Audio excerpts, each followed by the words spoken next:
శ్రీమాత్రే నమ. భగవద్బంధువుడ నమస్సుమాంజలి. గురుదేవుల పాదపద్మాలకు శిరసాష్ట నమస్కారాలు.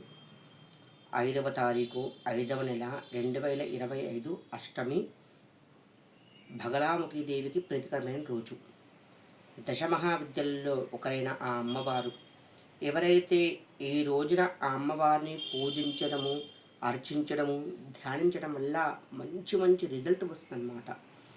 మొట్టమొదట ఎవరు పూజించాలి అంటే కనుక, శత్రువులు ఎక్కువగా ఉంటారో, ఎక్కువ ఆర్థిక ఇబ్బందులు ఉంటాయో, కోర్టు సమస్యలు ఉంటాయో, గృహం నందు ప్రశాంతవనం లేని వారు ఉంటారో, ఈ అమ్మవారికి పూజించడం ద్వారా ఖచ్చితంగా మంచి రిజల్ట్ వస్తుందన్నమాట. ఎలా పూజించాలి? అమ్మలగన్న అమ్మ ఆదిపరాశక్తి జగదాంబిక జగన్మాత సర్వంతర్యామి మనసా వాచ కర్మణ ధ్యానిస్తూ, పూజిస్తూ, అర్చిస్తూ, ఆచరిస్తూ ఉంటారో ఏ అమ్మవారి అనుగ్రహమైనా మన దక్కుతుంది. ఇక్కడ వీళ్ళనే పూజించాలని చెప్పేసి రూలేమీ లేదు. మనసు పూర్తిగా ఆ జగదాంబిక జగన్మాతని స్మరించిన, పూజించినా కూడా మంచి రిజల్ట్ వస్తుంది. ఈ రోజున ఆ అమ్మవారికి వైశాఖ మాసంలో అష్టమి చాలా ప్రీతికరమైంది. ఎలా పూజించాలి అంటే కనుక, ప్రాతకాలం ఏం అవసరం లేదు, ఉపవాసం ఉండే అవసరం ఏమీ లేదు. సాయంకాలం పూట కూడా అమ్మవారు ఆరాధించవచ్చు. ఎలా చేసుకోవాలంటే కనుక, సింపుల్గా రెమెడీస్ లెక్క చెప్తూ ఉన్నాం. ఒక ఇత్తడి పేట కానీ రాగి పేట కానీ తీసుకోండి. నీట్గా పసుపు రాయండి. తడి చేసిన పసుపు ఉంటుంది కదా, మొత్తం నీట్గా రాసి అందులో ముగ్గు వేయండి. ముగ్గు వేసి కుంకుమ బొట్టు పెట్టండి. 2 తమలపాకులు పెట్టేసి గోధుమలు, కందులు, పెసళ్ళు, లేకుంటే ఇంకా ఇంకేమైనా సరే ధాన్యాన్ని పోయండి. 3 రకాల ధాన్యాన్ని పోయండి. పోసి దానిపైన మళ్ళీ మట్టి ప్రమిద ఉంచండి.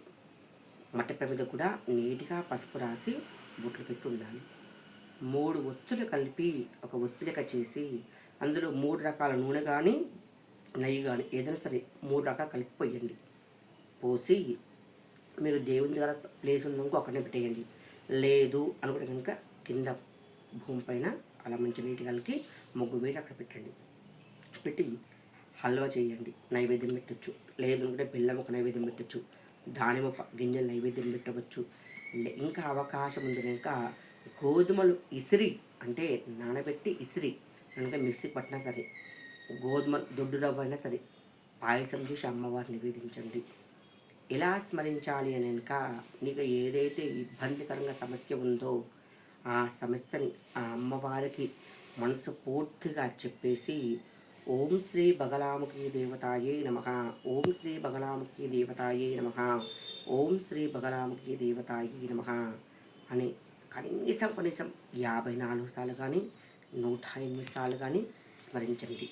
అందువల్ల మీకు ఉన్న సమస్య 11 నుంచి 21 రోజుల లోపల ఖచ్చితంగా తీరుతుంది.